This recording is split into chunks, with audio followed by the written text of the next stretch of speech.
The slap landed before any reason could catch up to the moment. For an instant, the world narrowed to the quick, bright shock across Edwin's cheek and the soft, hollow sound of the ring box skittering across the marble floor. He stood motionless, hand at his side, eyes fixed on the small velvet case as if its fall had rearranged the gravity of everything he believed in. "Alara," he began, then stopped, because there was nothing left in his voice that could cover what had happened. Her palm hung in the air, trembling. Her face was a wash of confusion and fury, the kind of fury taught and sharpened by someone else. Behind her, Miranda Voss's laughter cut through the parlor like someone cracking ice. The old woman's pearls flashed as she raised a glass with calm amusement. "Really, darling," she said, the words aimed like a crystal dagger. "Do you still keep company with this?" Edwin's cheeks burned, not only from the sting, but from the humiliation that followed it. The small, quiet deaths a man endures in front of the people who are supposed to matter. He should have left sooner. He should have protected himself. He'd rehearsed gentle exits, practiced dignity. None of that prepared him for the way the woman he loved looked at him now, eyes hollowed by loyalty to another voice. "I thought you'd like them," he said softly, meaning the roses that were gone now, meaning the single earnest intention that had brought him across the manicured drive. I thought maybe you'd say yes." Vivienne's smile tightened. "You thought," she scoffed. "How quaint. Alara needs a partner who moves in the world we live in, not someone who hauls boxes and dreams instead of ledgers. You should have known your place." Edwin wanted, for a brief, trembling second, to remind her that dignity wasn't priced by a label. Instead, he picked up the ring box with both hands and opened it. The simple silver band caught the chandelier's light with a modest gleam, and he set it gently back into the velvet as if tucking away something sacred. His hands didn't shake from anger. They trembled with the quiet kind of grief that comes from losing someone to fear. "Then I'll leave," he said. "I won't bother you again." He turned and walked out. The door closed, the echo of his footsteps swallowed by the vastness of a house that had never learned humility. Outside, rain began its considerate fall, softening the night. He stood beneath the eaves for a long time, not moving, letting the cold settle into his shirt and into his bones. The city glowed like scattered coins. The scent of wet asphalt and roses he'd once bought blended into something that tasted like memory. Edwin thought of the first time he'd seen Alara laugh. Not the curated smiles for the cameras, but the laugh that came from the belly, the one that made her eyes crinkle and made the world briefly tilt toward possibility. He thought about the long shifts at the delivery company, the nights spent juggling invoices and dreams, the small apartment where he kept his father's old photo, a man who believed in building late and building well. He had never wanted to be an heir or a headline. He had wanted a life made of honest work and the kind of love that didn't require receipts. For a long while, he simply let the rain speak. When he finally moved, it was only because moving felt better than standing still. He walked until streetlights thinned and the city's edges frayed into neighborhoods of laundromats and late diners, places that never pretended. He thought of what seemed real and what had been performance. He thought of pride, his own and other people's, and how ugly it looked when wielded as defense. 2 days later, his phone rang. It was a number he hadn't expected to dial. The law firm that had been in his life like an afterthought, because his father had left behind stories he'd never wanted to hear. He listened to the formalities and the legal language, trying not to let the words rearrange him. Arden Global. Estate, transfer, majority share, a legacy he had fled from, now placed at his feet like a key he hadn't asked for. He didn't celebrate. He didn't want the ascendancy to feel like vindication. The idea of power made him nervous in a way he hadn't named. He'd seen how money bent people. He'd watched how it remade faces and rearranged loyalties. He had fled it once and chosen a life that required grit rather than grace. Yet here it was, the old family name nudging him back into a world he'd hoped to pass by. That night, sitting on the edge of his bed in the modest apartment that still smelled faintly of oil and paperbacks, he scrolled through a photograph of himself and Alara on better days, their heads thrown back laughing in an alleyway after a street performance, ice cream on her lip, her hand in his. The memory was an ache under the skin. He wondered, not for the first time, how people could be so certain of someone else's trajectory, how they could decide from a suit or a shoestring whether another person was worthy. The morning the headline hit, the one he'd imagined for other lives, not his, the world hummed around the edges of breakfast tables and car commutes. Edwin Arden, mysterious heir, steps into Arden Global. The headline seemed almost obscene compared to the man who'd been standing in a damp doorway the week before. But the photograph attached was unmistakable. The suit fit because the suit was fitted to him like a second skin. The confidence was a careful, taut thing. It was not spectacle. It was a newness born out of having a choice. Back at the Voss mansion, the headline was read aloud like an accusation. Miranda's laughter choked on the sound. Alara's face, once composed in practiced elegance, softened and cracked in the way porcelain does when the kiln is too hot.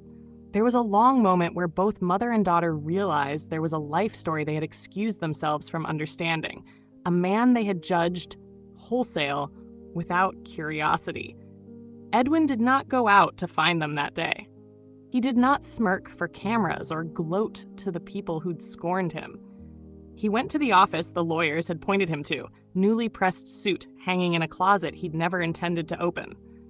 He sat at a long table with senior partners and advisors and spoke quietly about what he wanted Arden Global to be. Not a kingdom for crowns, but a company that made work mean something more than stock prices. He listened more than he boasted. He asked whom they were serving. He asked how they measured value. In the places that mattered, his questions were louder than any headline. Word of him spread as headlines do. Salted, edited, simplified. At cocktail parties and lunches, the people who once turned their noses toward him now angled conversations to capture his attention. Vivienne received press releases and invitations to events where names were currencies, where affiliations were flung like nets. She adjusted her pearls and smoothed her composure like a banner around a mast, determined to be seen without appearing too eager. On the second weekday after the announcement, she dialed a number she kept on speed dial, the one that serviced opportunities. Alara watched from the hallway, wringing her hands like someone trying to wring sense out of a drowned memory. "Call him," Vivienne said, breath sharp. "Apologize. Mend fences. Make him see we're—" Her voice trailed. She couldn't quite complete the language of contrition because she didn't want to own the humiliation she had wrought. Alara's chest felt like a drum played too hard. "Mother, not like this. I can't perform apologies. I don't know if they mean anything coming from me." Miranda's laugh was brittle. "You'll do what's necessary. For us." But Alara couldn't find the script. That night, she sat at the piano in the parlor, an instrument she used to play when she'd been younger and soft with hope.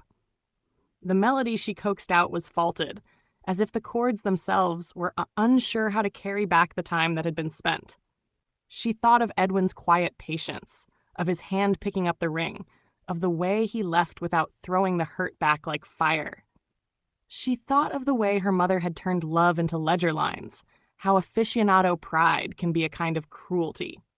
When she finally called him, hands shaking, the voice on the other end was measured, guarded. "Alara," Edwin said, as if speaking into the hollow space they'd both created. He did not hang up. He did not end the conversation. He answered, not with sarcasm, but with that old, small steadiness that made her want to be a kinder version of herself. I'm sorry," she said, each syllable a small, trembling thing. "For the night, for what I said, for letting other people teach you what love should look like?" He finished quietly. She listened to the way the word love had reshaped in his mouth, no longer the innocent of their earlier days. She tried to find the apology he deserved and feared it would be swallowed by the enormity of what she'd done. He let the line hum a fraction of a silence and then surprised her with something softer than she had hoped for. "I forgive you," he said. "Not because I need to, not because everything will be the same, but because I don't want to carry anger like a second coat." There was a pause, and then with a small, almost rueful laugh, he added, "We were young. We were loud. We were wrong in different ways." Hunger and relief warred in her. She wanted to ask for more, to beg him to come back, to rebuild the scaffolding she'd helped demolish. But part of her the part that had been steady enough to stand behind her mother's rhetoric for years, knew better than to rush the mend. There are certain things, she understood suddenly, that cannot be sewn over with apologies alone. Edwin told her eventually that he was going to focus on work, on learning the legacy that had been dropped in his lap, on molding it into something that might mean more than a family name. He had no grand speech of return, no dramatic ultimatum. He simply closed with a soft, "Take care of yourself, Alara." She listened to the click of the line disconnecting like a final note. When she looked at her reflection in the foyer mirror, her face looked older than the woman who had just called the man she'd slapped a coward. Outside, the city moved on, rain glossing streets into mirrors. Inside, new stories were beginning, not of public triumph or private vengeance, but of quiet reckonings. Edwin would step into rooms that had once shut him out and speak of the people who filled factories and offices, of the dignity in small, persistent labor. Vivienne would adjust her empire's edges and find that influence is thinner than she believed. Alara would sit at a piano and try to relearn the music of being a person, not a position. And somewhere in the interim, something tender and indestructible began its slow work. The idea that people can change, not for spectacle, but because the truth of them is finally named aloud. Edwin had been broken by humiliation and healed by choice, not a loud healing, but one that grew in the seams. He would not march back in with a banner of triumph. He would simply, inexorably, become himself. That night, after the last phone call ended, Edwin walked up the narrow stairs to the small rooftop above his apartment building. The rain had stopped. The river reflected the city like a black band of glass. He breathed deep. For the first time in a long time, he felt an odd kind of peace, not because he'd been proven right, but because he hadn't become someone he despised in the proving. He turned his face to the stars above the glass towers, and, in the quiet that followed, let the city say its honest thing, that the world is less about how you start and more about what you make of the hours you're given. 2 weeks later, the world had already moved on, but not Alara. Her days became a blur of hollow meetings and long, sleepless nights. The once vibrant young woman who strutted through glass offices in designer heels now spent her mornings staring at the coffee that went cold before she ever sipped it. Everything she'd believed about Edwin kept replaying in her head, like an unfinished song. She remembered how he used to bring her breakfast from the little cafe on Maple Street because he knew she loved cinnamon croissants. She remembered the way he'd listen, even when she was cruel, even when she snapped because her mother said he wasn't ambitious enough. She remembered the night she threw the croissant in the trash because Vivienne had said, "You'll get fat if you keep eating cheap pastries." Back then, she had laughed and called Edwin too sentimental. Now, she would have given anything to eat that same croissant with him again. Vivienne, on the other hand, was unbothered, or so she pretended. Every newspaper headline was a quiet bruise to her pride, but she refused to show it.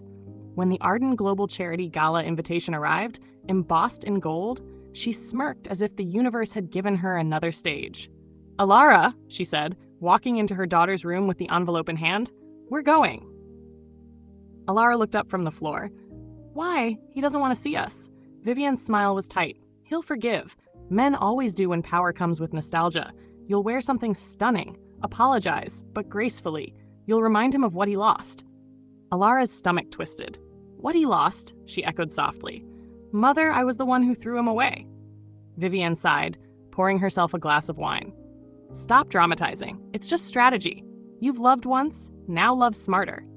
Alara said nothing, but deep down, she was beginning to see that her mother's strategy was nothing more than manipulation wrapped in elegance. Meanwhile, Edwin was changing in quiet, profound ways. He wasn't the same man who'd walked out of that mansion humiliated and heartbroken. Now he was sharper, but not bitter. Focused, but not cold. He worked long hours at Arden Global, not to prove anything to the world, but to rebuild something from his father's legacy that actually mattered.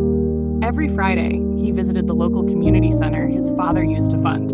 He donated anonymously, fixed broken chairs, helped kids with reading. It grounded him. It reminded him that wealth wasn't meant to feed the ego. It was meant to feed people. But that night, as he signed documents under the amber light of his penthouse, Sienna, his assistant, walked in hesitantly. "Sir," she said, "I've received a request from the Voss family. They want to attend the Arden Global Charity Gala this Saturday." Edwin didn't look up at first. He just nodded slightly, flipping a page. "Approve it." Sienna blinked, confused. "Approve it? I thought you'd—" "I'm not interested in banning anyone," he said calmly. "If they want to show up, let them. I have nothing to hide, and nothing to prove." The night of the gala arrived. The ballroom glittered like starlight bottled into chandeliers. Reporters swarmed, flashes went off, laughter rang like glass breaking. Alara stood near the entrance, wearing a silver gown that shimmered every time she moved. But her heart wasn't steady. Her mother's grip on her wrist was firm, controlling. "Smile," Vivian whispered. "He's here." And then she saw him. Edwin stood across the room, talking with the mayor and several CEOs. He looked powerful, impossibly so. But still him. The same quiet gravity, the same eyes that once looked at her like she was everything. Except now, those eyes didn't seek her anymore. Alara swallowed hard. When he finally turned toward her, their eyes met for a fraction of a second. He didn't flinch. He didn't even blink. He just nodded politely, like she was any other guest. That was the moment her chest cracked open in silence. She wanted him to yell, to accuse her, to ask why. But he didn't. His indifference was louder than rage. Vivian, however, was smiling wide, already moving toward him. "Mr. Arden," she said smoothly, her voice dripping sugar and poison. "So lovely to see you again. You've done marvelously for yourself." Edwin's lips curved slightly. "Mrs. Voss, it's been a while." "Indeed," she laughed, placing a manicured hand on his arm. "I suppose congratulations are in order. We're so proud of how far you've come." Edwin's gaze sharpened, but his voice stayed calm. "You mean how far I was when you met me? You just didn't look far enough." Vivian froze for half a second. The words were polite, but they landed like glass splinters under her skin. Then he turned to Alara. "Good evening," he said simply. No warmth, no ice. Just distance. Her lips parted, but no sound came out. All the apologies she had rehearsed crumbled like dust on her tongue. He didn't give her the chance to speak. He walked away before she could even whisper his name. The rest of the night blurred for Alara. She stood near the corner, watching him laugh softly with investors, greet strangers, and move through the crowd with ease. He didn't look like the man she had once pitied. He looked like a man who had outgrown everything that tried to break him. When the gala ended, Alara followed him outside, heart pounding. He was just getting into his car when she whispered, "Edwin." He paused, slowly turned, her eyes filled with tears. "Please, just a minute. That's all I ask." He looked at her quietly, then nodded once. "1 minute." She took a shaky breath. "I know I don't deserve forgiveness. I hurt you. I humiliated you. And I let her." She glanced away. "I let my mother destroy what we had." He didn't interrupt her. He just stood there, listening, the same way he always used to. "I thought you were nothing," she said, tears streaking down her cheeks. "But you were everything. You were kind when I was cruel. You loved me when I didn't even love myself. I don't expect you to take me back. I just need you to know that I see it now." Edwin's expression softened slightly. He stepped closer, but not close enough to touch her. "Alara," he said, his voice low, "you don't owe me closure. Life has already given me mine." She blinked. "What do you mean?" "Karma doesn't come like thunder," he said. "It comes quietly, like tonight, when I looked at you and felt nothing but peace." Tears broke from her eyes again. He smiled faintly, sad but serene, and walked away. She stood there under the city lights, watching the man she'd lost disappear into a world she could no longer reach. And as the limousine drove off, Alara realized that the greatest punishment wasn't being hated. It was being forgotten by someone who once loved you more than his own breath. The morning after the gala, Alara woke up to the sound of her mother's voice echoing through the mansion. Sharp, panicked, and furious. "Where's the news team?" Vivian shouted, pacing the hall with her phone pressed to her ear. "Why are they saying that about me? They twisted my words." Alara blinked awake and sat up, heart pounding. She threw on a robe and hurried downstairs. In the living room, the giant TV played a live report. Open quote, "At last night's Arden Global Charity Gala, Sources captured Mrs. Vivienne Voss attempting to rekindle ties with CEO Edwin Arden, the same man she publicly humiliated months ago. Witnesses say the meeting turned awkward and one-sided as Mr. Arden politely declined her conversation. Close quote. Vivienne turned pale. "This is sabotage! Someone leaked this to ruin me." Alara watched silently. For the first time, she didn't feel like defending her mother. Vivienne slammed her glass onto the table. "That man, he planned this. He wanted revenge." Alara shook her head softly. "No, he didn't have to plan anything. You did this yourself." Vivienne spun on her. "Excuse me? Mother," Alara whispered, voice trembling but steady. "This isn't karma for him. It's karma for us. We made him feel small, and he never lifted a finger against us. Life just caught up." Vivienne glared at her, but the words landed like cracks forming in stone. That afternoon, Alara left the house for the first time in days. She walked down to the little cafe on Maple Street, the same one Edwin used to bring her croissants from. The smell of coffee and cinnamon filled the air, and for a second, she almost smiled. Almost. She ordered one croissant, just like before, and sat by the window. The barista, a cheerful young man, placed it in front of her with a grin. "First time here?" he asked. She hesitated. "No," she said softly. "It's just been a long time." She took a bite. The taste was exactly how she remembered. Buttery, warm, sweet. And that was the problem. It tasted like regret. Her phone buzzed. A message from an unknown number. Open quote, Edwin. "I heard you went back to Maple Street." Close quote. She froze. Her heart skipped. Open quote, Lara. "You were watching me?" Close quote. "No, the owner called me. I still fund that place. He said you looked sad." Close quote. She stared at the screen for a long time, then typed slowly. Open quote, Alara, "I am." Close quote. A pause. Then, open quote, Edwin. "Then maybe that's where it starts. Sadness is what comes before change." Close quote. Her fingers hovered over the keyboard, trembling. "I miss you." Close quote. This time, the reply didn't come. The typing dots blinked and disappeared. That night, Edwin sat alone in his penthouse. The city below him was alive. Lights flickering like fireflies over dark waters. He read her message again. "I miss you." It would have been so easy to reply, to tell her he missed her too. But the truth was, he didn't know what he missed anymore. The girl she had been, the dream he had built around her, or the version of himself that used to believe love could fix everything. He leaned back and closed his eyes. His father's old words echoed faintly in his memory. Open quote. "Son, life will always circle back, not to test if you've healed, but to see if you've changed." Close quote. And Edwin had changed. Quietly, completely. He didn't hate Alara. He didn't love her either. He simply understood her now. Meanwhile, Vivienne's world began to crumble. A week after the gala, her cosmetics company faced a scandal. A journalist uncovered falsified charity reports and unpaid supplier contracts. Social media erupted, investors withdrew, lawsuits flooded in. In one brutal week, Vivienne lost everything she'd built, and everything she'd borrowed pride from. When she tried to call her powerful friends, they didn't answer. When she reached out to Edwin, her email bounced back automatically. Sender blocked. Her empire had fallen, and this time, there was no one to blame. Alara watched as her mother paced the empty living room, the chandeliers dimmed, servants gone, marble floors echoing under lonely footsteps. "Mother," she said quietly, "we can start again, smaller this time, simpler." Vivienne sank into a chair and laughed bitterly. "You sound like him." Alara smiled faintly. "Maybe that's not a bad thing." 2 months passed. Alara found a job as a teacher at a small art school for underprivileged kids, one that, ironically, was funded by the Arden Foundation. She didn't know that at first. She just wanted to do something that made her feel useful again. Her first day, she walked into the art room and froze. On the wall hung a large photo, Edwin shaking hands with the school's director. The plaque beneath it read, "In honor of those who believe in second chances." Her eyes stung. She took a deep breath and whispered to herself, "You really meant every word, didn't you?" She poured her heart into the work. Every child's smile, every messy paint stain, every story she heard from kids who had nothing. It all began to rebuild something in her. Slowly, painfully, she was learning to be human again.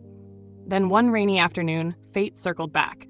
Alara was helping a little girl clean up her brushes when she heard a familiar voice behind her. "Looks like you finally found your color again." She turned, and there he was, Edwin, dressed simply, no suit, no entourage, just a black sweater, rolled sleeves, rain dampening his hair. Her breath caught. You came here?" He smiled softly. "It's one of my favorite places now." The children whispered excitedly, recognizing him from the photos. Alara stood there frozen, the smell of paint and rain filling the air between them. "I didn't know this place was yours." "It's not mine," he said gently. "It's for them. I just help where I can." Her eyes filled. "You're still the same, aren't you?"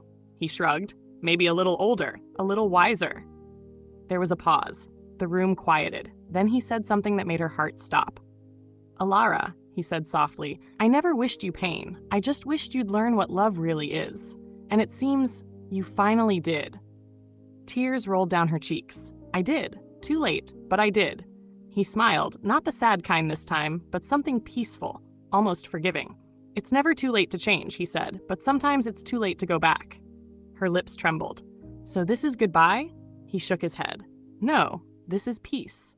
Then he turned toward the door, waved goodbye to the children, and stepped out into the rain, leaving her standing there, heart full, eyes wet, soul somehow lighter. Because in that moment, she realized karma hadn't punished her. It had taught her. And maybe that was the kindest ending she could ever have hoped for.